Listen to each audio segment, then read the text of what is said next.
Assalamualaikum warahmatullahi wabarakatuh. Halo pemirsa dimanapun kalian berada, salam sejahtera untuk kita semua. Semoga kita semua dalam keadaan sehat dan tetap dalam lindungannya. Kali ini saya akan membawakan cerita inspiratif dan menarik yang sayang untuk dilewatkan. Semoga kisah ini bisa memberikan manfaat dan pelajaran untuk kita semua.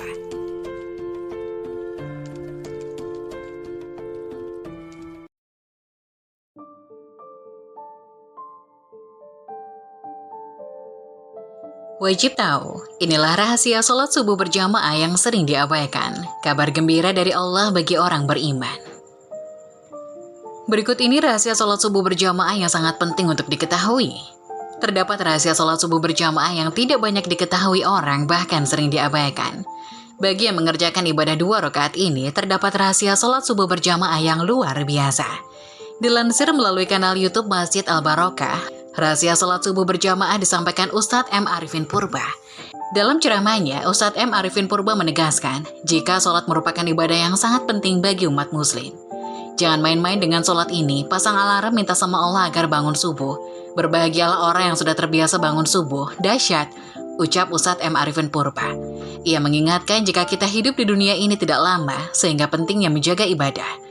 Berikut ini rahasia sholat subuh berjamaah yang memiliki keutamaan menakjubkan. 1. Cahaya yang sempurna di hari kiamat. Jika orang terutama laki-laki rajin sholat subuh berjamaah ke masjid atau ke musola dan mengerjakan sholat di awal waktu, maka nanti akan diberikan cahaya yang sempurna pada hari kiamat. Allah memberikan kabar gembira kepada orang-orang beriman, mereka akan diberi cahaya, sebagaimana disebutkan dalam Al-Quran Surat Al-Hadid ayat 12. Yang artinya, pada hari engkau akan melihat orang-orang yang beriman, laki-laki dan perempuan, betapa cahaya mereka bersinar di depan dan di samping kanan mereka. Dikatakan kepada mereka, pada hari ini ada berita gembira untukmu, yaitu surga-surga yang mengalir di bawahnya sungai-sungai, mereka kekal di dalamnya. Kedua, disaksikan oleh malaikat. Orang yang sholat subuh secara berjamaah bagi yang laki-laki, namun bagi perempuan ada 2 pilihan. Apabila di dekat rumahnya ada masjid atau musola dan tersedia ruangan khusus untuk wanita, diperbolehkan untuk ikut sholat berjamaah. Akan tetapi jika tidak ada, atau mereka berkeinginan mengamalkan hadis bahwa sebaik-baiknya sholat wajib bagi wanita adalah di rumahnya. Namun apabila bagi laki-laki, diusahakan mengerjakan sholat subuh berjamaah di awal waktu. Hal ini lantaran disaksikan oleh malaikat ketika itu. Ketiga, Allah turun di sepertiga akhir malam menjelang subuh.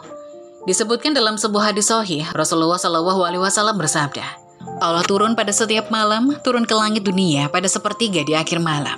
Allah berfirman, barang siapa yang berdoa kepadaku pada sepertiga akhir malam itu, aku akan kabulkan doa-doanya. Dan siapa yang meminta ampun kepadaku, pasti aku akan ampunkan.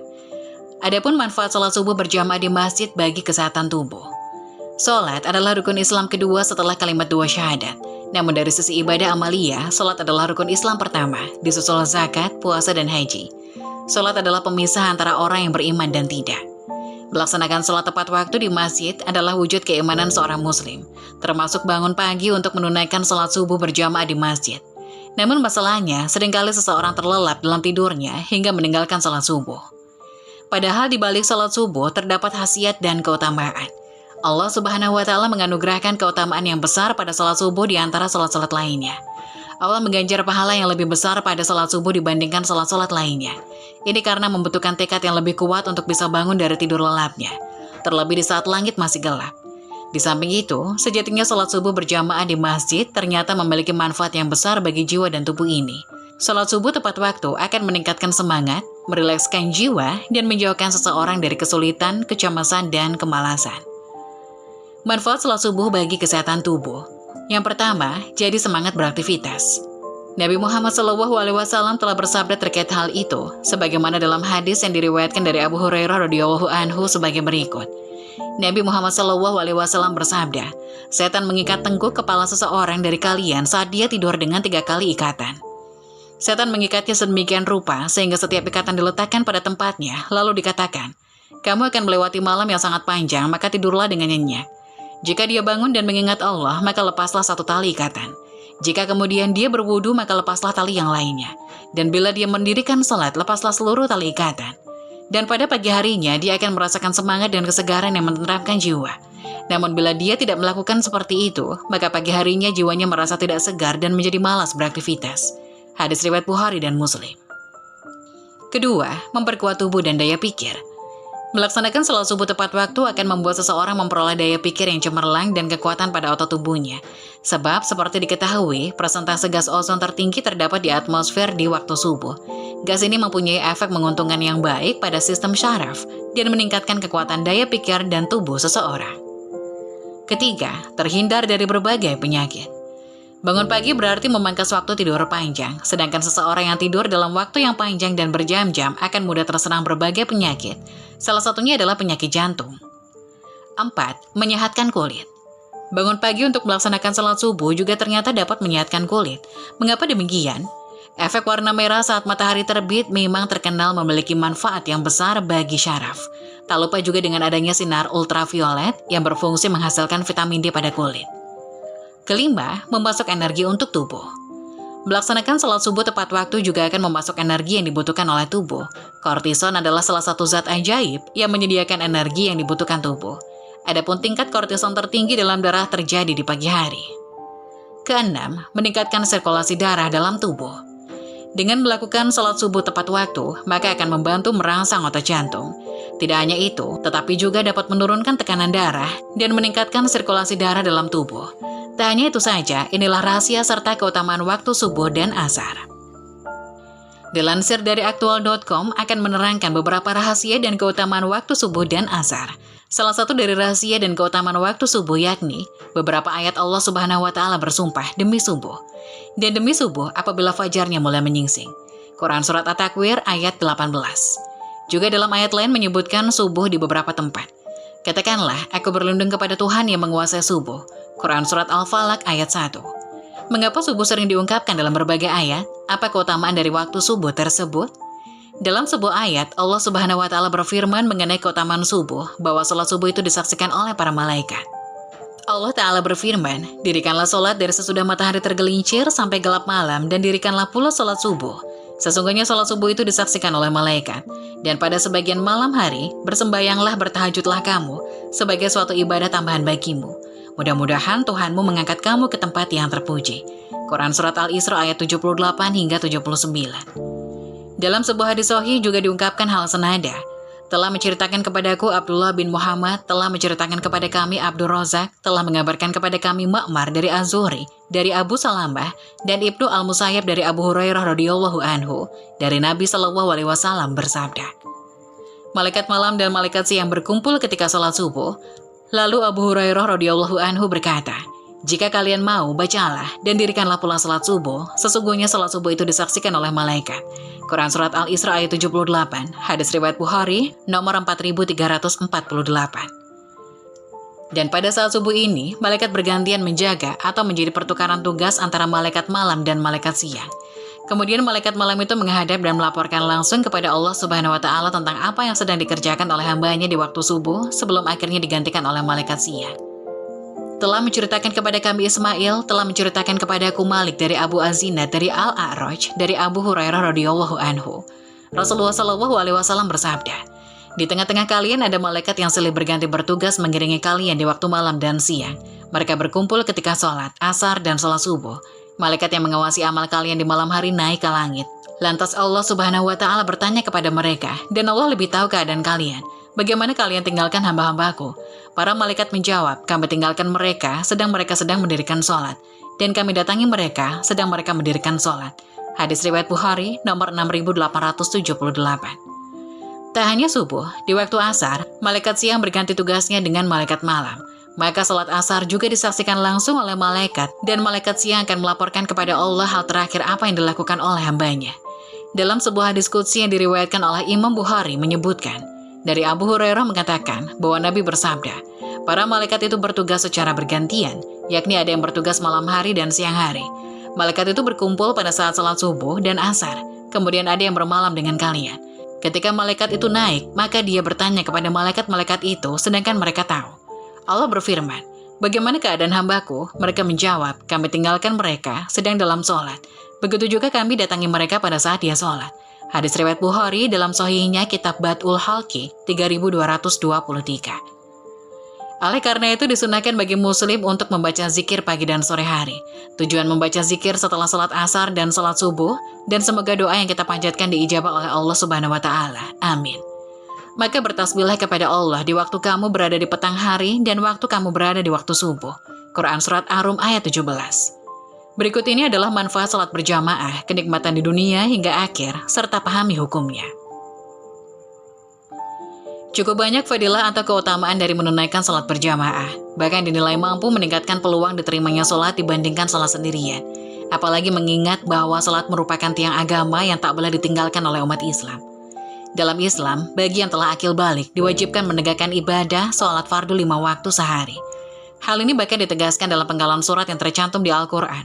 Allah Subhanahu wa Ta'ala berfirman, "Dirikanlah salat dari sesudah matahari tergelincir sampai gelap malam, dan dirikanlah pula salat subuh. Sesungguhnya salat subuh itu disaksikan oleh malaikat."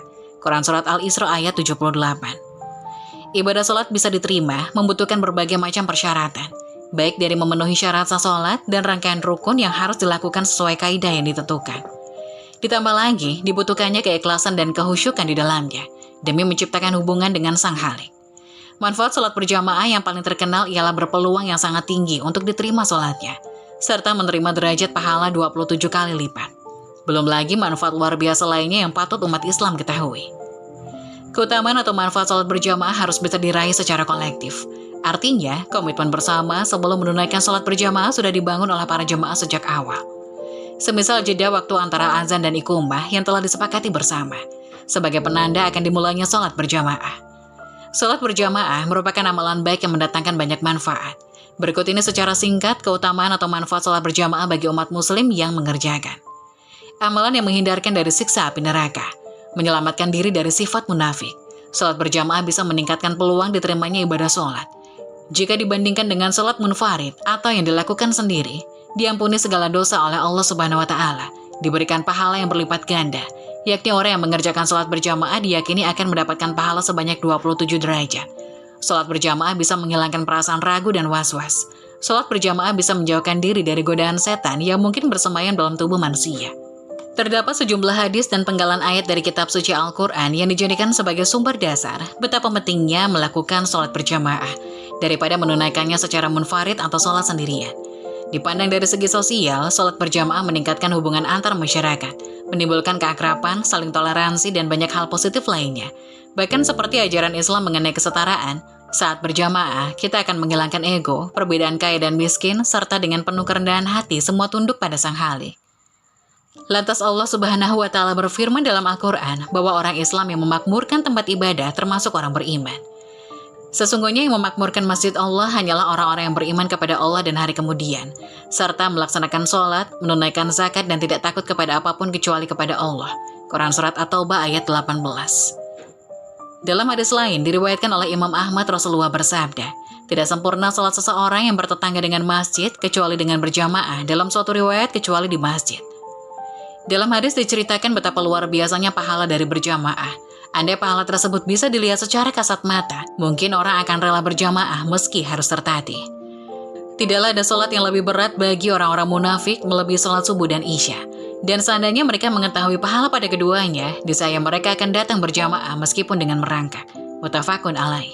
Manfaat sholat berjamaah berupa perolehan 27 derajat. Hal ini disebutkan tak bisa didapatkan oleh umat muslim yang menunaikan sendirian. Tertuang dalam hadis berikut.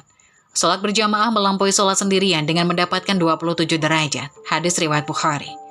Penentuan bilangan 27 dalam hadis tersebut merupakan sesuatu yang bersifat ta'abudi atau tidak dapat dijangkau oleh akal. Makna dari 27 derajat tersebut oleh para ulama disebutkan keunggulan dari sholat berjamaah, seraya membandingkan orang yang sholat sendirian terlampau selisih 27 sholat. Mengartikan kata derajat dengan kata sholat ini dilandaskan dalil ditemukannya hadis dengan riwayat lain. Menjabarkan mengenai keutamaan atau manfaat sholat berjamaah dengan menggunakan redaksi sholat sebagai ganti dari kata derajat. Hal ini seperti disampaikan oleh Imam Ibnu Daqiq Al-Id. Al-Id berkata, pendapat yang paling jelas adalah mengartikan kata derajat dengan arti sholat, karena terdapat penggunaan redaksi sholat dalam sebagian riwayat atau hadis. Ibnu Hajar Al-Haytami, Tuhfah Al-Mutaj, Juz 7, halaman 370. Terdapat sejumlah hukum dalam melaksanakan sholat berjamaah yang beragam dan patut diketahui oleh umat muslim, yakni fardu ain. Hukum yang menyatakan bahwa sholat Jumat wajib dilakukan secara berjamaah, yakni bagi kaum laki-laki, sehingga jika tidak dilaksanakan secara berjamaah, maka hukumnya tidak sah. Fardu kifayah, kewajiban kolektif, yaitu ketika ada sebagian masyarakat yang mengerjakan sholat berjamaah, maka kewajiban masyarakat lainnya sudah gugur. Begitu pula sebaliknya, jika tidak ada yang mengerjakan sholat berjamaah, sehingga seluruh masyarakat bisa mendapatkan dosa. Sunnah, sholat berjamaah bisa mempunyai hukum sunnah, yakni baik dilakukan berjamaah seperti sholat Idul Fitri, Idul Adha, Istiwa, dan sebagainya. Mubah, sholat berjamaah bisa mempunyai hukum mubah, yaitu pada sholat-sholat yang tidak disyariatkan untuk berjamaah, seperti sholat duha dan sholat rawatib atau sebelum dan sesudah sholat. Khilaful ula, ketika terjadi perbedaan niat antara imam dan makmum. Misalnya imam berniat untuk melakukan sholat biasa bukan qadha, tapi makmum mengikuti berniat sholat qadha atau sebaliknya. Makruh, sholat berjamaah bisa mempunyai hukum makruh jika seseorang melakukan sholat berjamaah dengan imam yang fasik. Haram, sholat berjamaah haram dilakukan jika berada di atas tanah hasil rampasan atau diperoleh dari cara yang tidak halal, sehingga sholat yang dilaksanakan menjadi tidak sah. Adapun 4 sholat sunnah yang rugi besar apabila ditinggalkan, jangan dilalaikan anjuran dari Rasulullah ini. Walaupun sholat sunnah terhitung tidak wajib, namun apabila ditinggalkan kita akan rugi besar nantinya. Mengapa bisa demikian? Karena sholat sunnah memiliki keutamaan yang luar biasa dan anjuran dari Rasulullah agar kita berupaya untuk melaksanakannya. Seperti dilansir di urban-bekasi.com dari situs laman Tarbiyah, berikut 4 sholat sunnah yang rugi besar apabila ditinggalkan. Pertama, sholat tahajud. Sholat tahajud merupakan sholat sunnah yang paling utama. Rasulullah bersabda, sholat yang paling afdol setelah sholat fardu adalah sholat malam. Hadis riwayat An-Nasai. Sholat sunnah yang juga sering disebut sholat malam, sholat lail atau qiyamul lail ini selalu Rasulullah kerjakan. Sebab menurut beliau sholat ini wajib, sedangkan bagi umatnya sunnah mu'akkadah. Sholat tahajud juga merupakan satu-satunya sholat sunnah yang Allah sebutkan dalam Al-Quran beserta keutamaannya. Dan pada sebagian malam hari bertahajudlah kamu sebagai suatu ibadah tambahan bagimu. Mudah-mudahan Tuhan mengangkat kamu ke tempat yang terpuji. Quran Surat Al-Isra ayat 79. Sholat witir. Seperti halnya sholat tahajud, sholat witir juga senantiasa Rasulullah lakukan. Beliau juga mewasiatkan agar kita memelihara sholat dengan rakaat ganjil tersebut. Sesungguhnya Allah Subhanahu wa Ta'ala memberi kalian tambahan sholat, maka peliharalah dia, yaitu sholat witir. Hadis riwayat Ahmad. Sholat witir merupakan salah satu dari 3 wasiat Rasulullah kepada Abu Hurairah untuk senantiasa dikerjakan, jangan sampai ditinggalkan. Ketiga, sholat sunnah fajar. Sholat sunnah fajar atau sholat qobliyah subuh hendaklah kita upayakan sekuat tenaga untuk kita amalkan. Keutamaannya luar biasa, sungguh membuat kita merugi jika meninggalkannya. 2 rakaat sholat sunnah subuh lebih baik daripada dunia dan seluruh isinya. Hadis riwayat Muslim. Dalam praktiknya, Rasulullah senantiasa menjaga sholat sunnah ini, bahkan melebihi sholat sunnah lainnya. Nabi SAW tidak melakukan sholat sunnah yang lebih beliau jaga di dalam melaksanakannya, melebihi 2 rakaat sholat sunnah fajar. Hadis riwayat Bukhari dan Muslim. Keempat, sholat duha. Jika sholat tahajud dan witir dikerjakan di malam hari, serta sholat sunnah fajar dikerjakan setelah terbitnya fajar, sholat duha adalah sholat sunnah di pagi hari yang keutamanya luar biasa. Karena Rasulullah mewasiatkan kepada Abu Hurairah agar selalu mengerjakannya. Kekasihku Muhammad SAW mewasiatkan kepadaku 3 perkara, puasa 3 hari setiap bulan, sholat duha 2 rakaat, dan sholat witir sebelum tidur. Hadis riwayat Bukhari dan Muslim. Inilah sholatnya orang-orang awabin. 2 rakaatnya senilai 360 sedekah, 4 rakaatnya membawa kecukupan sepanjang hari. Ia juga ghanimah terbanyak dan bisa berpahala senilai umroh. Wallahu a'lam bishawab. Demikianlah penjelasan mengenai 4 sholat sunnah yang rugi besar apabila ditinggalkan. Jangan dilalaikan anjuran dari Rasulullah ini, semoga bermanfaat. Semoga penjelasan tadi dapat memberikan hikmah dan bermanfaat untuk penonton semuanya. Jangan lupa like, subscribe channel ini agar tidak ketinggalan info-info bermanfaat selanjutnya. Sekian dari kami, terima kasih. Wassalamualaikum warahmatullahi wabarakatuh.